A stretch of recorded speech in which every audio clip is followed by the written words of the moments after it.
All right, so there's going to be some big changes coming January 1st, 2021. Whether you're watching this beforehand or after that, you're going to want to know about these changes if you're selling on Amazon in Europe, because it could have some big impact on your sales and how things work over in Europe. And we're going to go ahead and get into that so you can make some informed choices.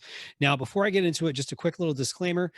My name is Kevin from Maximizing E-commerce. I help people build international businesses on Amazon. I do have a service where I help people. Um, and what I intend to do here is just at least show you some basic information. Do not take any of this as tax advice. So make sure you do talk to a qualified tax professional how this might affect your VAT or any other tax or regulatory situation. But at least to kind of give you the background of what's happening. So you've probably heard the phrase Brexit, where the British government is leaving the European Union. So these horrible drawings, my dad is actually a really good artist, but apparently it skips a generation. So this crude drawing is a map of Europe, and that is the United Kingdom. So the United Kingdom has been part of the European Union for a long time. And so the European Union, the way the trade arrangements had been flowing for a while, was not exactly the same, but similar to how things work in the US, where you could have stock in the state of Florida and you could ship it to someone in Connecticut, and there might be sales tax ramifications, but it's all within the same country. So, there's in the US Constitution, there's interstate commerce clauses and things of that nature. So, not to get too deep in the weeds on it, Europe kind of had something similar to that. They still kind of do, but it's just going to be changing. So, it used to be what a lot of people would do when they would sell on Amazon is they would send their products into the UK. So they import to the UK, and then they would sell to customers in Amazon.de, which is Germany, France, Spain, Italy. Recently, they've added Sweden and the Netherlands, which you could do all coming from your stock in the UK, because that's part of what they call the European Fulfillment Network. So a lot of people watching this, maybe they're just selling in the UK, they're thinking about selling in the UK. So what I'm about to say could have a big impact on whether or not you can sell to folks over here, and we'll just call mainland Europe. So technically, earlier in 2020, at the end of January in 2020, officially, even though the vote was in 2016, the official leaving of the European Union happened, but it's still kind of happening somewhat in phases. And so, although the UK is no longer in the European Union, the trade arrangements, as the time I record this in late 2020, still are in play. So what's happening come January 1st, 2021, is basically, it's almost like there's a little line here. So it's almost like I grew up in Texas and we got a lot of, I'll just say it, pro-Texas propaganda, I guess would be the lack of a better phrase. Um, and one of the things they used to teach us about was how Texas is one of the only states in the union that could leave the union, meaning leave the other 49 states and become its own country. Because the Republic of Texas was a country in the 1830s and 1840s, which I don't have to get too deep in the weeds on.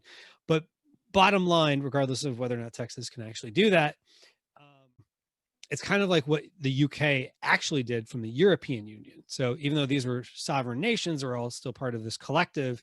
And so they broke away, and now the trade arrangements are going to be different. So to use the analogy of people, let's say if Texas had broken away or does break away, whatever the case is, you wouldn't just be able to ship goods to people across the Red River into Oklahoma, the river that separates Texas and Oklahoma.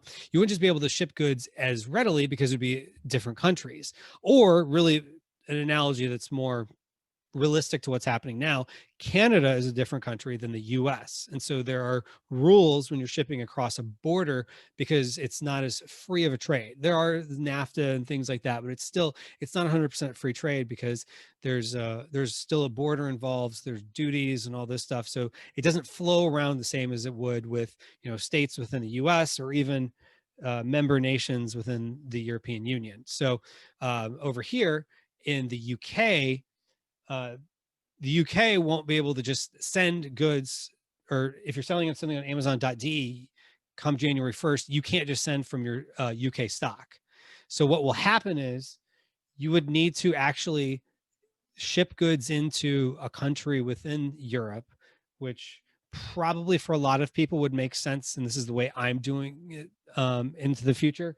Ship it into Germany to go into one of Amazon's fulfillment centers in Germany. And then from there, I can do, based on what's called distance selling thresholds, up until a certain sales amount, I can sell into other countries within Europe. So that makes things a little bit more seamless, so I don't have to lose out on these sales because I will no longer be able to ship from here to there.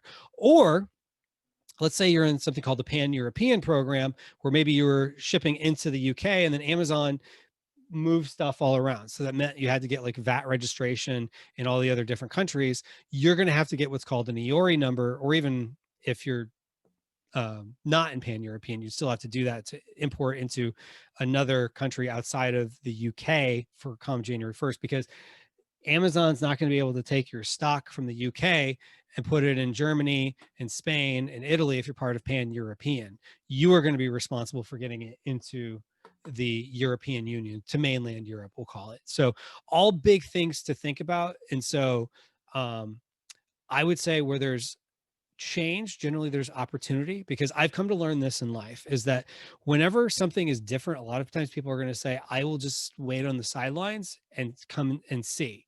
So if you look at the most successful people in history, they were not people that waited on the sidelines. And so they went out and they tested things out. And so this isn't like the Wild West. It's just changing where you're shipping things into. So if you're not in Europe yet at all, and you're just watching this video and you're considering it, start with the UK. Now, if you speak German, maybe you want to go into Germany, but start with wherever you're comfortable, start something, and you can always make it more complicated later. So my biggest takeaway for you would be is, if you have not started in Europe yet, just kind of know what's going on. Don't worry too much about what used to happen. All it really matters is what it's going to be for you at the time that you are looking to make your move. So maybe you want to start with UK, and just know it's no different than if you import stuff into the United States, or you import things into Canada, or you import into Australia. You're just importing it into a sovereign nation where it's not going to move around into other countries as freely as it used to, potentially, um, depending what program you were in, uh, like it did before. But you just plan on UK as its own thing. And then now mainland Europe is kind of its own thing. And so you'd just need to figure out to talk to, the appropriate tax advisor or professional who can help you with that. And the good news is there is no shortage of people who can help you with that. And so, from the tax side of things, I use a company called Avask Accounting. You can use them. There's lots of other great companies that help with that and compliance on the tax side of things if you're selling in Europe. If you just want to know the steps of like, how do I get all this set up, you could go to internationalchecklist.com, which I'll have a link to down below, where I've got a checklist, or it's more of a mini guide. It's like 13 pages long. And I walk you through step by step how you can create your own international empire selling in Europe. So, and in Canada too. So if you're not in Canada, you might want to consider that. So don't let changes get in the way of you being informed and making good decisions of what you're going to do in your business, whether you're already in Europe and you're just trying to figure out how do you adapt to what's happening come January 1st. And more than anything, make sure you do talk to that appropriate tax professional about your own company situation to make sure you've got all your ducks in a row. And I wish you the best in your e-commerce journey. Take care.